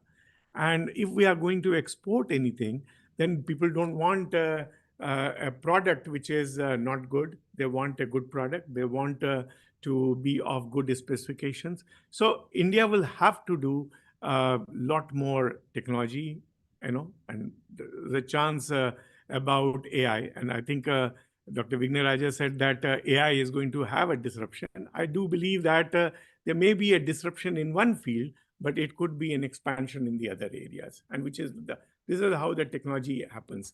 We need not think only in what is there in the legacy, but it's about what are the opportunities that are going to open. So, and for me, many of the sectors, particularly those which are requiring, let's say, our ready-made garments, our food processing, each of them will require a lot more technology. We also need a lot more skill sets before something like this happens. And frankly speaking, by this time, in about 10, 12 years that the government, this present government has been there, we should have been skilling a lot more. It's not about skilling the new people. It's also about skilling the people in the job, because they also need a lot more skilling, because so far they have been producing something, but now the new things are happening. So it's a lot more investments which are required. And so from India's prospects, each of the items that they are thinking, they need to be speeded up. R&D is another area which I feel is a real drag on us. Nothing is working. The private sector is sitting on tons of money. Large part of the R&D is happening only in the public sector, not in the private sector. I don't know what they are waiting for, what kind of deductions and exemptions they are looking for. Nothing seems to be working, and that gives me think of it, auto components, which is one of the important areas for India, and a lot more jobs are there. They don't have a single patent. And this is a FICCI report which says so. And this is something which is very disturbing, because by now we should have been doing lot more on that. Our large part of the patent, which is easier to do, is in the software side, not on the industrial side. We don't have designs. We don't have industrial patents. We don't have not many copyrights also, original copyrights. So many of these things are very, very important. We also did one study when I was in Deloitte. When the FDI comes, where does it gets absorbed? A comparison across some Asian countries. And just to make the point, China spends everything in AI and robotics. India spends in social media. Now, this is not going to take us to the next level. So, and even in social media, we are not producing Baidus of the world. We are not producing original something. We are just adopting it. So our government is very unhappy that so much of royalty is going to go away from us. But actually, we are only takers. And the government's effort has not resulted. So those are the kind of things that I would want to look at. India's prospects as and when the shift happens, because the prospects seem to be business as usual. There is no effort to move something. Few years ago, uh, uh, I think 2019-20, they talked about assemble in India in the economic survey. And I don't know, we have probably junked it. It said that it will create about 8 crores of job. And if you look at how China did that, then China initially were assemble. Then subsequently they started upgraded themselves and started doing a lot more manufacturing. I don't know if we don't like to do the small things, we only want to do the big things, but your capability is not for big things, and that creates a huge problem on the India's prospects aspect. So my point here is that what is that people are going to look for, the businesses are going to look for if they have to shift to India? What should they look for? They look for more and more IT industry, which is of course doing exceptionally well, but it's about the manufacturing, which is what the government wants to do, and that unfortunately is not going. Coming to the last bit on the trade agreements, many of the trade agreements have not been worked, and I have a full report on that, which we submitted to Niti Aayog when I was in Deloitte. It says that our negotiations are probably on one side and the agreements are happening on the other side. And I think, Pritam, in the Center for WTO Studies, you have a job to tell them that kindly look at these aspects. Because if your industry is not able to send their goods, then what's the big deal about it? And something which is important. So these are a few points that I thought I'll bring in. And I personally feel that India needs a lot more to do, because at the moment, and to think only in terms of Trump, I would say it's and not engaging with ourselves, not bringing the labor law, which is probably a new era labor law, that is also creating a lot of doubts, and that's why the investments are not really flowing into India. I'll stop here. Thank you, Sanjay.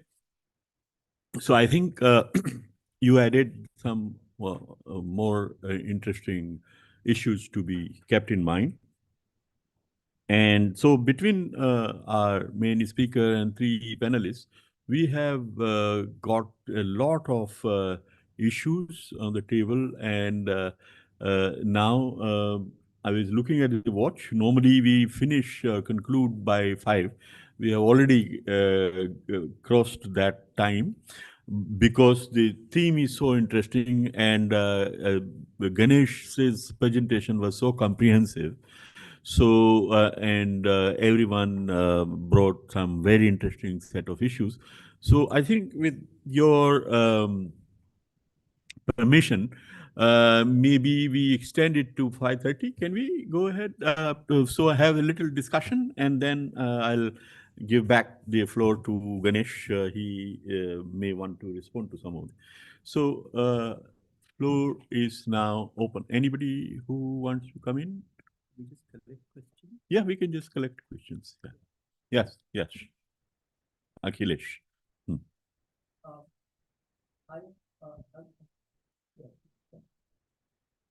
I agree with Dr. Sanjay's view. And I think that Trump era, we are too much emphasizing on it. The reason is that Trump is pressurizing the other countries to bring them on the table of negotiations. So what India should do? India should more focus on investment in R&D and how we can enhance our capabilities, and so that there is a need to focus on long-term policies, not only the short-term policies. We need to focus on the long-term or mid-term policies, so that we should be better placed for the negotiation for the future also, not only the short term. Good point.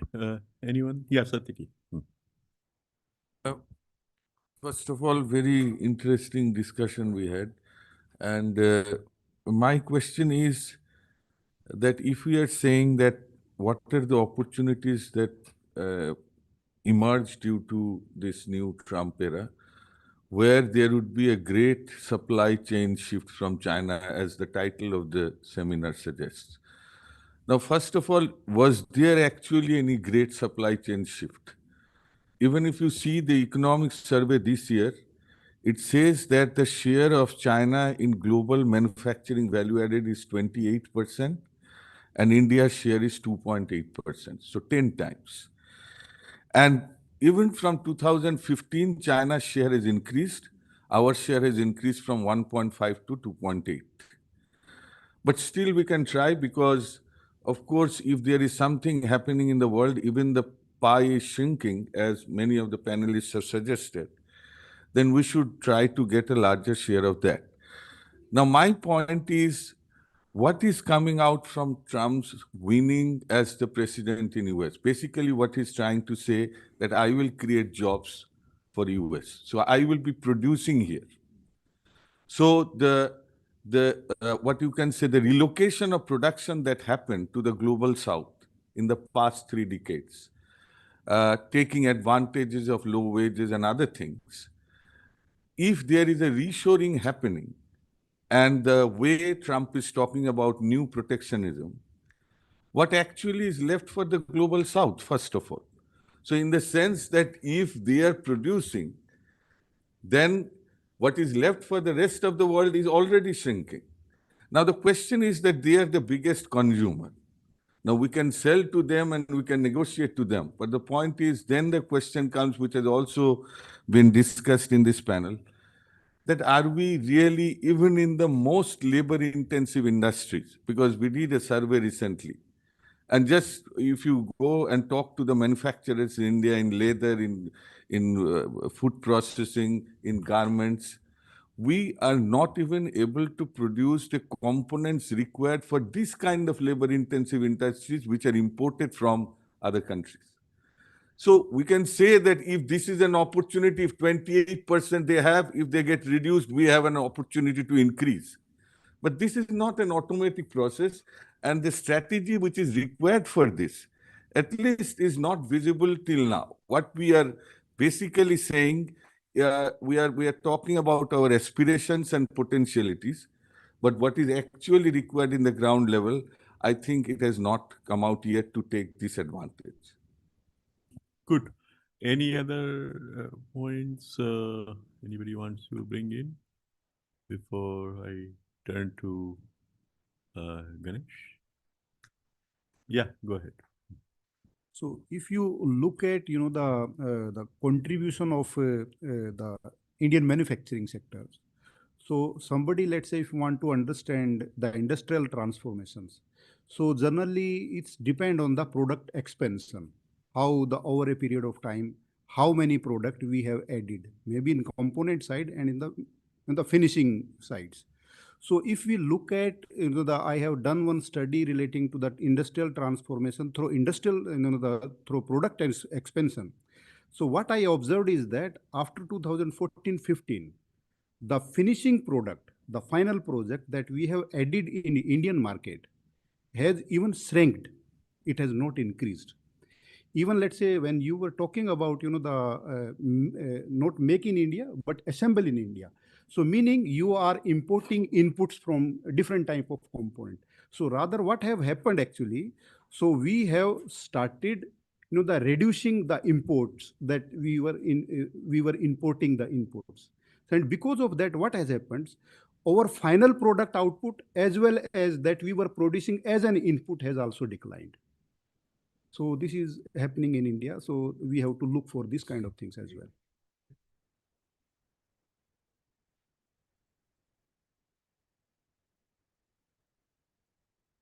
I was talking to the hand tools manufacturer, and they told us, and it's a SME industry, they are not a big.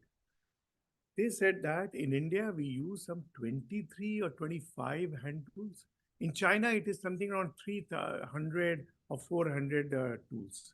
Now, you see, that means our industry is 1/10 of what is in China. Forget it's only in terms of the products, but it's also in terms of forget the scale, but only in terms of the products. And that puts us in a question that we have put so much of control on those industries that they are unable to move up. And the point that they shrink their products also.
So point, I mean, when you said that in case of, the imports are not, inputs are not imported, the imports are not allowed of those inputs, one part of that is higher tariffs.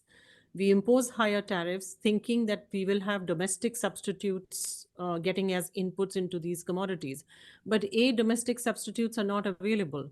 B, they may not be as efficient. On both counts, you lose out. One, by shrinking domestic output, and two, by your competitiveness loss. As far as the China bit is concerned, where you say that we could have cooperated or we should be, one has been asking India to be a part of these mega regional trade agreements that would have facilitated India to be a part of regional value chains. We could have benefited from that. And that would have given us benefits not just in labor intensive industries where import policy has a lot to do both in terms of inverted duty structure as well as otherwise. In terms of the cotton and where the global demand has moved to synthetics and we are still focusing on cotton as input and output. But we could have been a part of the lower end of the high value added industries. In case of electronics, for example, the unskilled, low skill, where we have large scale unemployment, we could have been a part of that. But yes, there has to be a certain element that we have to make concession for, which is in terms of the geopolitics. If we do have a political issue with a country within the region, that has to be taken into account. You cannot ignore that. National interest, national security has to be paramount. But how we work with that or within that or with those constraints, to maximize our interests in terms of shifting value chains, I think that needs for a clearer alternative strategy from us. So thank you. I think I would like to quickly respond to some of the comments from both the panel as well as from some of the speakers. So I think successive economic surveys have mentioned, including budget speeches have mentioned, that there is an unfinished agenda of domestic reform. Right? There is no doubt in anybody's mind. It goes across factors of production. It talks about labor, it talks about access to land acquisition, etc. What we often forget is that a lot of these subjects are state subjects in our country. So even labor laws, enforcement regulation. So there's limited amount that central government can push. There is aspiration in these areas. And I think we have seen, some amount of pushback, but there is no doubt in the policymakers' minds that these needs to happen. Factors of production reforms need to happen.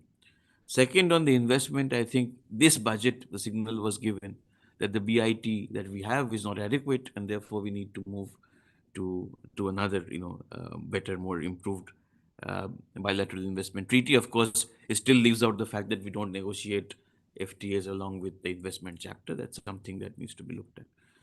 In terms of the duties, I know there is a little bit of a disagreement. I'll take 30 seconds to point out that if you look at Japan and Korea, agreements that were negotiated now almost more than a decade plus, is zero duty across 90% of the lines.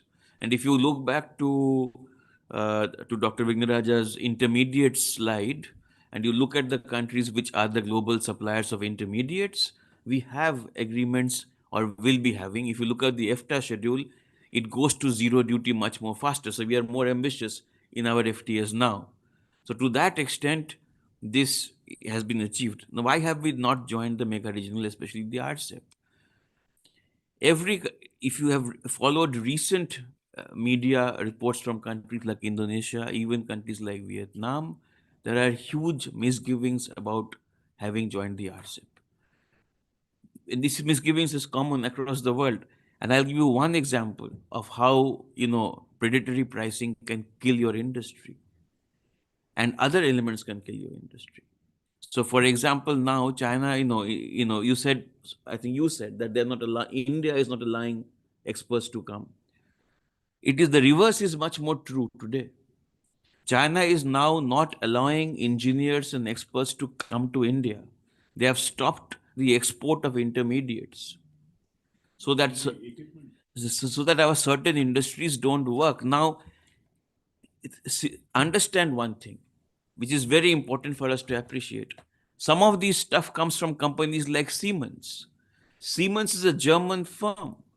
In a market open economy, my government or any other government cannot tell Siemens you cannot sell or export to such and such market.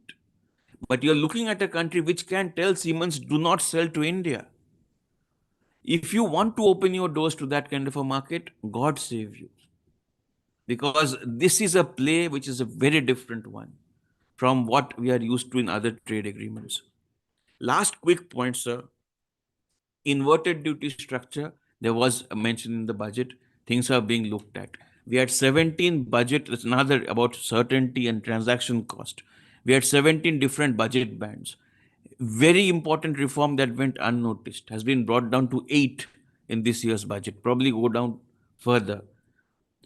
The big challenge we have today, when we compare MFN duties of Southeast Asia and ours, 67 of my MFN applied rates are in the 5 to 10% band. 70% of ASEAN's MFN rates are in below 5% band. But they have 20% of their rates more than 20%, which means that they have figured out what to defend. Those are my red lines, and I will have such high tariffs that I will actually create an effective barrier. We haven't done that. Which means in that, if you look at the trade figures for all of those 5 to 10% where I've created this nuisance transaction cost duties to prevent China from coming in, we have not stopped China. Their share has constantly gone up. So I have created an irritant in my budget tariff structure without achieving much. That is what we need to look at along with FTAs. I don't think we should throw the baby out with the bathwater. On the NTMs, right, the deep agreements, fully agree with you on investments. But if you look at the World Bank's deep trade agreements database, and I encourage those who haven't not done so to do so. If you look at TBT and SPS chapters that deal with all of these technical regulations, which is the biggest barrier today to manufacturing, which is what many of the advanced countries use, even in the agreements, including the European Union or other advanced countries, these are extremely shallow chapters. The World Bank, this is not me saying it. This is the World Bank study that is saying it. So even those countries don't want to negotiate, and we are also very defensive. I'm not defending what we have done so far. We need to probably do better. But I think it's time for us to deep dive into these issues individually. I don't think from the Indian, I'm not trying to defend the government, but the Indian policymakers are doing what is possible within the counters that we live in. Thank you. Thank you, Preetham. I think this discussion is so fascinating. We can probably continue for another 2 hours, but we have to, come to an end, like of any good thing which comes to an end. But before doing that, I want to invite Ganesh to to respond or make Sure. some closing remarks? Just very, Yeah, very brief. yeah. Just firstly, on a couple of points Preetham said. He said it's easy to move factories across borders. That's true of labor-intensive industries like garments, which you can move a factory in a matter of weeks. But you can't do that with auto. You can't do that with electronics. You can't do that with high-tech, Preetham. So sorry, that's a fact. Second, Preetham said, don't worry about the neighborhood. Let's go to Bihar, etc. If India had a very unstable neighborhood, which we're facing today, right, and you had hundreds of thousands of refugees coming across the borders, that would not be acceptable, right? So you do the story of regionalization as best as you can with those who want to play. And we have to make that argument. This is something you spent 30 years doing, I do, and I think it's really essential in South Asia where we try to do something. It's not perfect. In my own country, Sri Lanka, I make this argument constantly. And I try to educate people on the benefits of regional cooperation. It's better than people fighting. It's better than sending troops. It's better than having all those issues. And I think there is a real dream for those of us who dream. And we are dreamers. You're probably a realist. I'm a dreamer. And I think we have to dream for the next generation. This is not for you and me. This is for our kids and our grandkids. So that, forgive me, is very necessary while you deal with development gaps. You know, it's a big issue in a big country like this, right? But hey, this is India. India should be capable of this. Nagesh certainly will be able to do this. Okay. On Amita's point, sorry, Professor Bhatta, I think you're absolutely right that we have to think about what Trump is doing and really look at it in detail and so on. And I thought you were, on the one hand, saying, let's not worry so much. On the other hand, you were worried. So, you know, we're all uncertain, right? So I want to kind of call you out only because you're a friend and a great thinker. And so I think I like to be watchful, right? And I knew this thing would be more complicated than we do. And by the way, Lighthizer and Navarro are only just getting started. This is the bit I worry about. All we are getting is the Trump tweets, which he wakes up in the morning and tweets. When these guys get started, exactly. But when these guys giving the real ammo, the details on everything, I worry. These guys and all the people around them, and, you know, we talk about the 20 disruptors that this fellow Musk has and so on. I think when all of this gets started, it's going to be a different ballgame, you know, and a lot of us are not going to be prepared. So all I have is this 3-tier strategy, right? And we need to think of all tiers, yeah. And can I just finish because I lose my train of thought, and then I'll concede. So that was on that point. And I think I also agree with several comments about the FTAs of India. I looked a bit at the FTAs of India in different ways, and they are very shallow, and they are very limited, and they are very defensive, and they are driven by protective interests rather than the exporting interests, right? And I think we need to revisit, you know, what is an appropriate FTA. And I think the good models are Japan, which is an interesting one, which has managed to do this very well. Korea is another very good one. And they have managed to balance exporting interests with domestic industry while upgrading, right? And there's a huge R&D investment. You know, I spent years and years in East Asia, and you know, no country in South Asia can do what East Asia is doing as of now, but we need to think about this as we move forward. And I think we have to have, as we trade liberalize and try to protect FDI, we have to have a much more comprehensive, we used to call it what, competitiveness strategy, right? Sanjay Lal, our dear friend, used to do this. Industrial policy comes in, but in a new form. You know, we need to be thinking very differently. That's all I'm saying for where we are. And the very last point, on these, you had the idea of, you know, China being a lead goose and this whole, you know, flying geese thing and so on. I think there are elements of that. We're dealing with greater fragmentation. And maybe in an ideal world, there is some reshoring of Indian industry in the US. So I'm sure one of the things will come that Indian companies have to invest even more in the US, right, out of these conversations today. At the same time, we should be looking at East Asian markets, you know, in a much greater sense. So I think we're going to have much more diversity. I'm stopped. Thank you. Well, you wanted to comment? Yeah. Just one line to what Dr. Vignaraja said. My one-line summary is, you know, that it's not that, I mean, not much has happened as far as trade is concerned so far. But what we should be, so in that sense, you know, all that we anticipated may not have happened. But what we should be doing is doing more than just working out a nice deal with the US. You know, you have to have a strategic trade policy and a plan B for sure, you know. Yeah.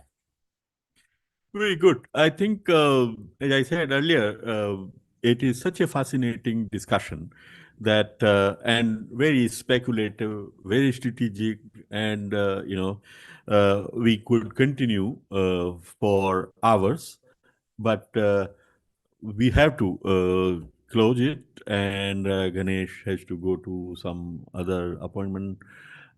He was reminding me earlier that he should get to IIC by a certain time. So we have to come to a close, but I must, and I wouldn't like to summarize this. This has been very clear discussion. A lot of new interesting insights have been put on the table by all the four of them and our colleagues in the audience. So I think it is very interesting, and we should continue to think through, and as the situation evolves, respond to all of that and continue this debate. And Ganesh, you should come to Delhi more often and provoke us all into thinking what is going to happen and how do we respond to that. So on that note, I want to thank Ganesh and all three of our panelists for giving us what was most exciting, discussion in many months. So give them a very big hand. And Ganesh, we would look forward to your another visit, next visit sometime soon, and have the continuation of this dialogue that we started today. On that note, thank you very much for joining us, not only in the room, but all those who are online joining. And I know quite a few people wrote to us that they would join online. So thank you, everyone, and stay connected, stay tuned. We will have more such discussion. Thank you. Bye-bye.